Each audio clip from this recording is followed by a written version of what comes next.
havde skrevet dit navn i sin hånd, da han skød sig. Du bliver nødt til at komme herover, Karl. Jeg skal til Bornholm. Jeg brugte de sidste 7 år på en sag om en pige, der blev fundet død oppe i et træ. Alberte Schneider-sagen. Han var din ven. Vi kendte hinanden, vi uddannede sammen. Det troede du vidste. Han var jo fucking religiøs, altså. Alberte Schneider-sagen fuckede hele øen op. Hej, Karl. Assad, hvad fanden laver du her? Rosa ringede efter mig. Har du enkelt eller dobbeltseng? Du kommer ikke til at sove her.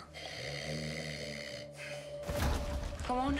Rapporten antager, at hun bliver ramt derovre, ryger op, lander på grenen. Hvordan fanden er hun røget helt derovre? Jeg havde et forhold. Jeg var forelsket i Alberte, indtil hun blev gravid med en anden. Min søn er ikke morder. June. Du fatter ikke en skid. Hvad fanden sker der, jeg gør? I laver jo fuld efterforskning bag min ryg. Hvorfor lukkede du den sag? Skal du være med mig, din kæft? The Osiris Academy of Enlightenment.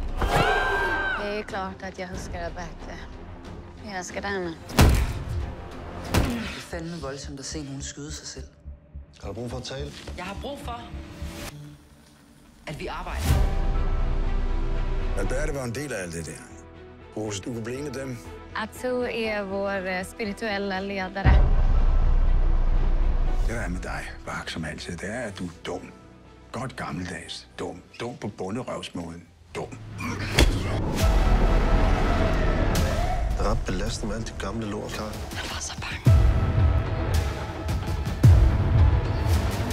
Rosa er derude. I blandt dem. Skal jeg være derfra? Rose, hvad er det gået væk?